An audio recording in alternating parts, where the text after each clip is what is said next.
Classes. आज की class में अपन पढ़ेंगे मानव जीवन में सूक्ष्म जीव का कल्याण। क्या पढ़ेंगे? मानव जीवन में सूक्ष्म जीव द्वारा कल्याण। कल की क्लास में अपन ने क्या देखा था? कल की क्लास में पहले तो अपन ने देखा था ट्रांसजेनिक जंतु वगैरह, उसके बाद में उनका यूज देखा था, उनका क्या क्या यूज होता है। तो उनका यूज क्या क्या था? पहला तो किसी भी रोग के मतलब वैक्सीन वगैरह जो बनाई है उसकी मतलब परीक्षण के लिए। सेकंड, किसी भी रोग की पहचान के लिए या उसकी सिम्टम देखने के लिए। थर्ड क्या चीज देखी थी अपन ने कि मतलब किसी भी रोग के निदान के लिए। फोर्थ क्या देखा था? अल्फा ट्रिप्सिन और मतलब एक अल्फा लेक्टोएल्बुमिन था। तो अल्फा ट्रिप्सिन थी जो कि भेड़ के मतलब दूध से प्राप्त होता है, जो कि ट्रांसजेनिक भेड़ के दूध से प्राप्त होता है, नॉर्मल भेड़ के दूध से प्राप्त नहीं होता। सेकंड अपन ने क्या देखा था? अल्फा लेक्टोएल्बुमिन, जो कि अपन को रोजी गाय के मिल्क से प्राप्त होता है, जो कि एक ट्रांसजेनिक गाय है। क्या होता है इसका यूज? अपन कहाँ करते हैं? वात स्फीति जो रोग होता है उसके उपचार के लिए इसका यूज करते हैं। थर्ड अपन ने क्या देखा था? मोस्टली अपन देखते हैं 70% जो होता है ट्रांसजेनिक जंतु को किनको माना जाता है? चूहों को लिया जाता है। किनको लिया जाता है? चूहों को लिया जाता है। और सर्वप्रथम ट्रांसजेनिक जंतु भी कौन सा है? चूहा ही है। सर्वप्रथम ट्रांसजेनिक जंतु भी कौन सा है? चूहा। फिर अपन ने देखा था बायोपायरेसी और बायोपेटेंट। तो बायोपेटेंट क्या होता है? मतलब सरकार द्वारा या किसी खोजकर्ता या संस्थान को दिया गया अधिकार, जिससे कि वह जो भी उसकी खोज या जो भी उसकी संस्थान है उसे कोई दूसरा उसके बिना अनुमति या बिना भुगतान के उसका यूज नहीं कर सकता। जैसे मैंने सबसे बेटर एग्जांपल बताया था जीनियस क्लासेज है, इसका रजिस्ट्रेशन करवा रखा है, तो इसका रजिस्ट्रेशन मतलब बायोपेटेंट करवा रखा है।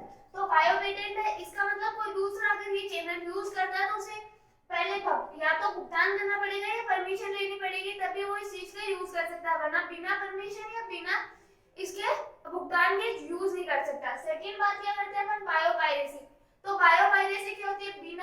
बिना परमिशन लिए, मतलब उन्होंने जीनियस क्लासेस का बिना परमिशन के यूज किया, तो वो क्या कहलाती है? बायोपायरेसी कहलाती है। बायोपेटेंट अधिनियम बनाया गया था जो कि 1977 में बनाया गया था। कब बनाया गया था? 1977 में। बायोपेटेंट एक्ट जैव विकास अधिनियम कब बनाया गया था? 1977 में बनाया गया था। और ये किसके लिए बनाया गया था? जो कि मतलब शोषण होता है किसी खोजकर्ता या किसकी संस्थान की खोज का, उसके लिए उसके संरक्षण के लिए ये एक्ट बनाया गया था। अब बात करते हैं बायोपायरेसी।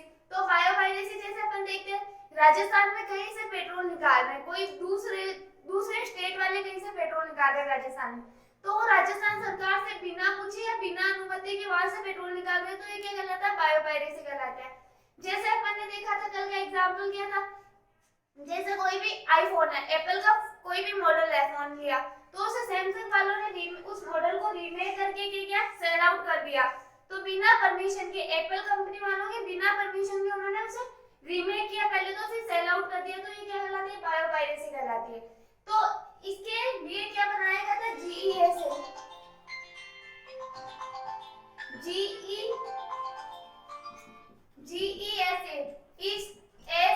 इसका मतलब क्या होता है? Genetic engineering approval committee. ये किसके द्वारा बनाई गई थी? सरकार द्वारा बनाई गई थी। और क्यों बनाई गई थी? क्योंकि मतलब जो भी खोज करता है, जो ट्रांसजेनिक जंतु या ट्रांसजेनिक जो भी उत्पाद है उनके आंकड़े क्या करते हैं? इसमें संरक्षित करते हैं। मन क्या करते हैं? इसमें संरक्षित करते हैं। जैसे अपन ने सबसे पहले क्या पढ़ा था? GMC, genetic modified crop. तो फ्लेवर सेवर जो टमाटर की किस्म थी उसके आंकड़े लेते हैं, तो किसमें होते हैं वो संरक्षित? GES, genetic engineering approval committee, जो इनका क्या करती है? संरक्षण करती है। इन आंकड़ों को क्या करती है?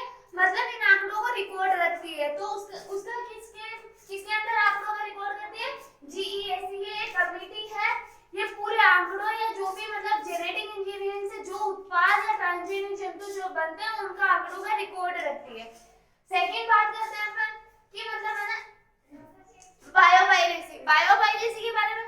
एक यूएसए की एक बासमती की किस्म है, बासमती की किस्म जो यूएसए वालों ने क्या करवा ली थी? बायोपेटेंट करवा ली थी, बिना किसके पूछे, जो कि वास्तविकता में किसकी थी? इंडिया की वैरायटी थी, पर उन्होंने क्या किया था? बायोपेटेंट तो करवा ली पर बिना इंडिया की अनुमति के करवाई थी। कोई दूसरी अब्रॉड कंपनी थी, उसे इंडिया वालों से बिना पूछे क्या किया था? उस किस्म को, वैरायटी को अपने बायोपेटेंट करवा ली थी।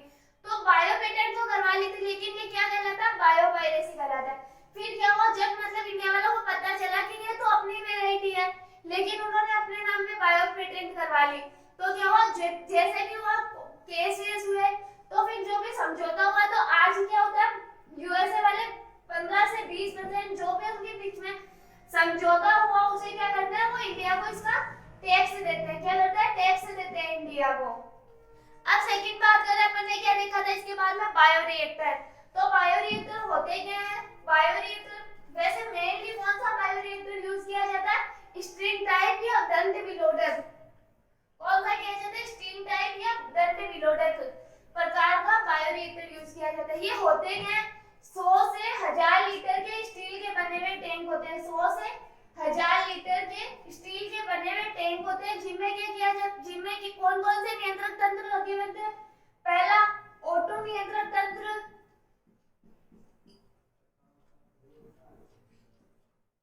दूसरा झाग नियंत्रण तंत्र,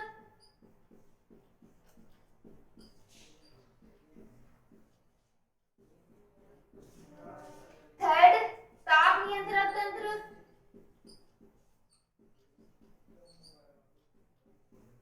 फोर्थ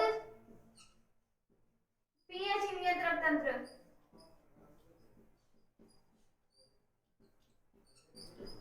और मेनली ये बायोरिएक्टर है जो किसके लिए यूज किया जाता है, ऑटो नियंत्रण तंत्र के लिए। इसमें क्या होती है, ऑटो की उपलब्धता जो रहती है उसको मेंटेन किया जाता है। किसको किया जाता है, ऑटो की उपलब्धता को मेंटेन किया जाता है। किसमें किया जाता है, बायोरिएक्टर में।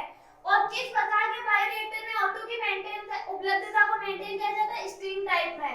स्ट्रिंग टाइप या दंड विलोडक प्रकार के में। फिर अपन ने देखा था बायोरिएक्टर यूज क्यों होते हैं।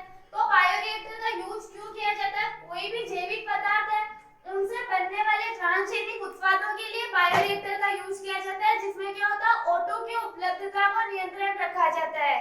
क्या किया जाता है, कोई भी मतलब जैविक पदार्थ है उसको क्या किया जाता है, जैविक पदार्थ उसके उत्पादों को, ट्रांसजेनिक उत्पादों को मतलब संरक्षित किया जाता है। और उसमें ऑटो का क्या, ऑटो की उपलब्धता का क्या किया जाता है, नियंत्रण किया जाता है। अब अपनी यहाँ तक हो गई बायोटेक्नोलॉजी कंप्लीट। अब अपने बायोटेक्नोलॉजी सब्जेक्ट में केवल 2 ही टॉपिक बचे, एक तो प्लांट टिश्यू कल्चर और एक प्लांट टिश्यू कल्चर और माइक्रो प्रोपगेशन। कौन कौन से बचे, टिश्यू कल्चर और माइक्रो प्रोपगेशन। बस फिर अपने क्या बाकी रहेगी, ओनली बायोकेम बाकी रहेगी। तो अब इसमें एक टॉपिक है बायोटेक्नोलॉजी, मानव कल्याण में सूक्ष्म जीव का योगदान। मानव कल्याण में सूक्ष्म जीव का योगदान।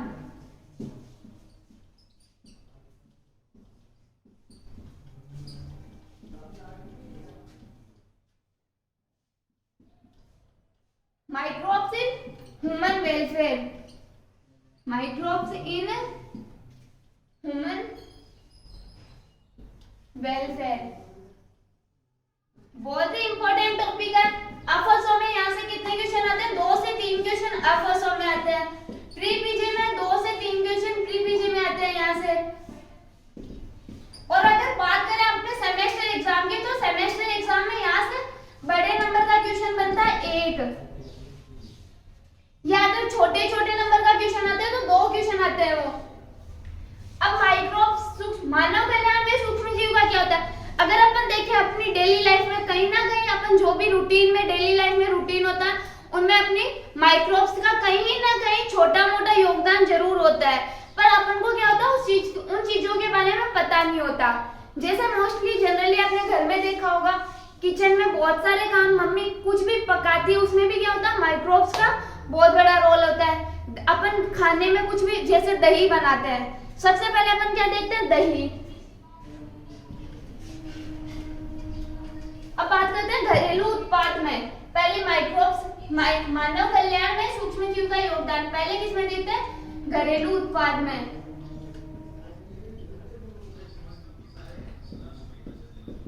घरेलू उत्पाद में सबसे पहले कौन सा देखते हैं अपन, दही।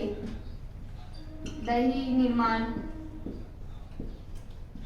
दही किससे बनता है, सब जानते होंगे, दही तो दूध से ही बनता है। किससे बनता है, दही दूध से बनता है। दही को, दूध को दही में कन्वर्ट करने वाला माइक्रोब्स कौन सा रहता है, जीवाणु कौन सा रहता है, LAB, लैक्टोबैसिलस। कौन सा रहता है, लैक्टोबैसिलस। मिल्क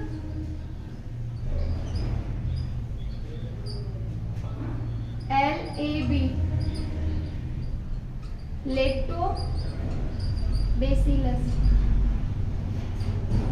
जो किसमें बदलते हैं, कर्ड प्लस विटामिन B12,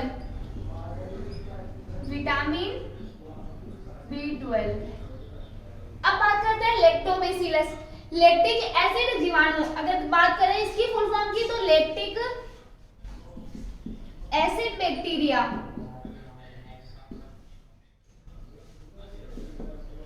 क्या होता है लैक्टोबैसिलस में? अब इसमें कौन सा पार्टिकुलर जीवाणु का नाम देखते हैं तो कौन सा होता है, लैक्टोबैसिलस लेक्टाई, लैक्टोबैसिलस लेक्टाई। अगर पर्टिकुलर जीवाणु की बात करें जो दही, मिल्क को दही में कन्वर्ट करता है तो कौन सा होता है, लैक्टोबैसिलस लेक्टाई। कौन सा होता है, लैक्टोबैसिलस लेक्टाई।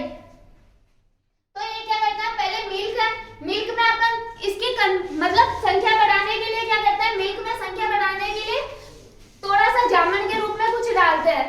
तो जामन के रूप में जो डाला उसमें क्या होता है, लैक्टोबैसिलस जीवाणु होते हैं। कौन से जीवाणु होते हैं, लैक्टोबैसिलस, जो अपनी ग्रोथ करने के लिए क्या करते हैं, जैसे उनमें ग्रोथ होती है तो फिर वो कैसे ग्रोथ होती है, उनमें थोड़ा सा अपन ने जामन डाला, जामन में क्या होता है, लैक्टोबैसिलस पहले से होता है, तो वो अपनी क्या करते हैं, संख्या में गुणन करते हैं, तो वो क्या होता है, दही जम जाता है।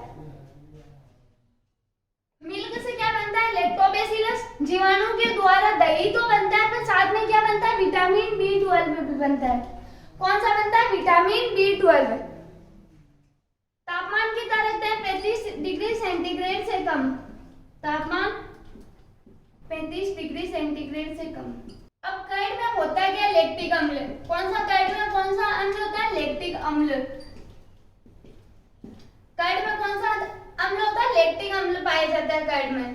तो अगर बात करें मिल्क से लैक्टोबैसिलस जीवाणु द्वारा, कौन सा, लैक्टोबैसिलस लेक्टाई जीवाणु द्वारा कर्ड में बदलता है मिल्क, और प्लस कौन सा, विटामिन B12 बनता है। अब अगर बात करते हैं तो ये दूसरे फूड के पाचन के लिए सबसे बेटर होता है। क्या होता है, दूसरे फूड का पाचन करने में इसका सबसे महत्वपूर्ण योगदान होता है, तो अपन को दही का सेवन करना चाहिए। अब बात करते हैं अपन, मोस्टली अपन को घर में सभी बड़े, अपने जो भी बड़े होते हैं वो अपन को नाइट में दही खाने के लिए अवॉइड करते हैं। इसके पीछे का रीजन क्या होता है, वो साइंटिफिक रीजन नहीं जानते, बट वो क्या लगाते हैं, ट्रेडिशनल लॉजिक लगाते हैं। वो कुछ ना कुछ अपन को बताते हैं, उसके पीछे क्या लगाते हैं, ट्रेडिशनल लॉजिक लगाते हैं, लेकिन वो क्या करते हैं, वो नहीं जानते साइंटिफिक रीजन होता क्या है। पर वो जो भी ट्रेडिशनल लॉजिक लगाते हैं उसके पीछे कोई ना कोई साइंटिफिक रीजन जरूर होता है। तो वही साइंटिफिक रीजन मैं आपको बताती हूँ।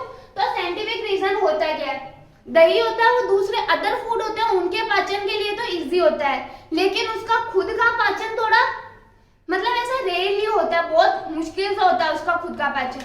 तो अपन क्या करते हैं, नाइट में अपने डाइजेशन क्या होता है, नाइट में खाना खाया सो गए, नाइट में क्या करते हैं, खाना खाया सो गए, तो उसका पाचन उतने अच्छे से नहीं हो पाता।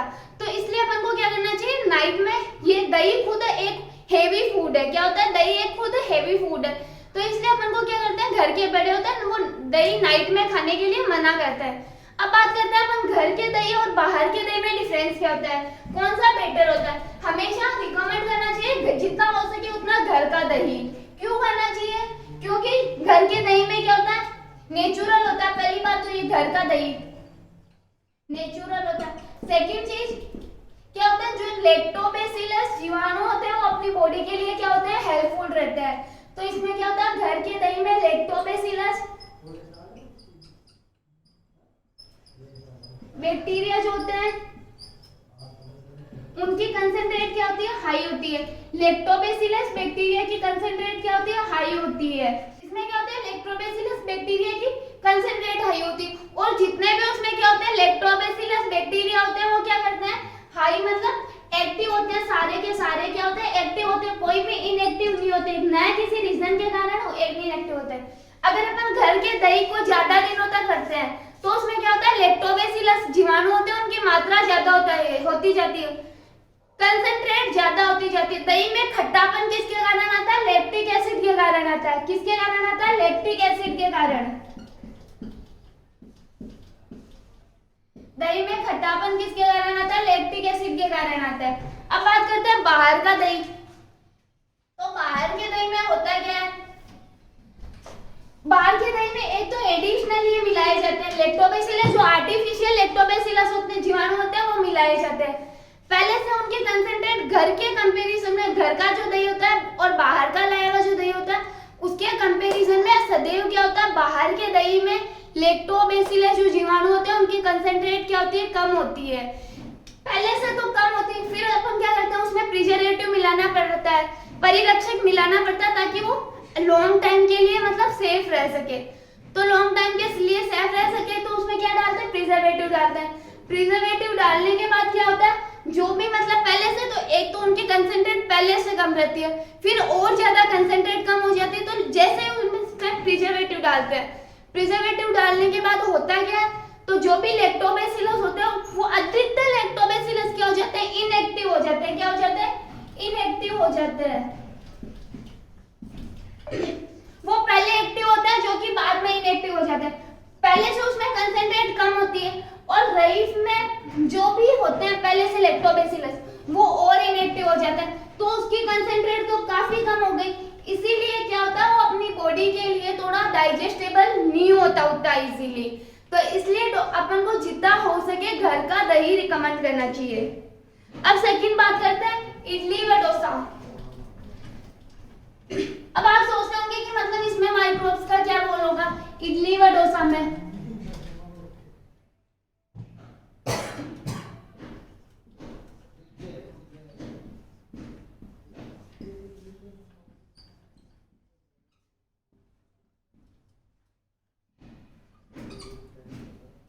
इडली व डोसा बनता है किससे, या तो चावल के आटे से या फिर सूजी से। किससे बनता है, या तो चावल के आटे से या फिर सूजी से बनता है। तो पहली बात करते हैं अपन इडली व डोसा किससे बनता है, चावल आटा या सूजी, चावल आटा या सूजी।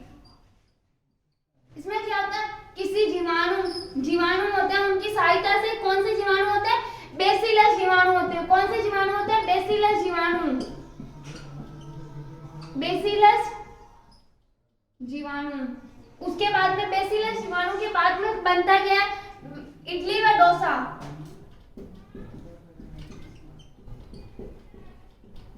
क्या होता है, चावल का आटा लिया अपन ने, आटा या सूजी लिया, तो आपने देखा होगा इडली व डोसा बनाते हैं तो उसमें छाछ या दही डालते हैं। क्यों डालते हैं, बेसिलस जीवाणु की संख्या बढ़ाने के लिए या कंसेंट्रेट बढ़ाने के लिए इसमें छाछ या दही डालते हैं। क्यों डालते हैं अपन, बेसिलस जीवाणु को जो उसमें पहले से होते हैं एक्टिव करने के लिए और उनकी संख्या को मल्टीप्लिकेशन करने के लिए अपन उसमें छाछ या दही डालते हैं। तो चावल आटे या सूजी में छाछ या दही डाला तो उसमें क्या होता है, बेसिलस जीवाणु हो जाते हैं। फिर अपन क्या करते हैं, चावल के आटे या सूजी से इडली व डोसा बनाते हैं। इडली व डोसा आपने मोस्टली अपनी मम्मी जो भी किचन में काम करते हैं, बड़ी दीदी, भाभी, चाची, जो भी आपके घर में, उनसे पूछना कि वो जब इडली डोसा बनाते हैं तो वो किस प्रकार किस बेस पे चेक करते हैं कि ये पके या नहीं पके। वो क्या चीज करते हैं, जैसे कि वो इडली या डोसा देखते हैं, चेक करते हैं, वो या तो उसमें कुछ टूथपिक या चाकू डाल के उसमें चेक करते हैं। और मोस्टली उसे देख के कैसे चेक करते हैं, क्योंकि जो भी होता है इडली व डोसा उसके ऊपर आपने खुद ने खाते टाइम नोटिस किया होगा कि छोटे छोटे बारीक बारीक छेद बन जाते हैं। ये एक जाली लाइक संरचना बन जाती है। तो वो किस वजह से बनती है, एक तो बेसिलस जीवाणु की वजह से, और उसमें क्या होती है, CO2 गैस होती है, उसके कारण बनती है। किसके कारण बनती है, CO2 गैस के कारण। इडली व डोसे में सूक्ष्म छिद्रों का कारण क्या होता है, CO2 गैस। इडली व डोसे में सूक्ष्म छिद्रों का कारण क्या होता है, CO2 गैस के कारण बनती है। और ये किस वजह से बनती है, क्योंकि CO2 गैस और बेसिलस जीवाणु होते हैं, वो CO2 गैस की कंसेंट्रेट को क्या करते हैं, बढ़ाते हैं। इस वजह से आज के लिए इतना ही, बाकी अपन कल की क्लास में देखेंगे।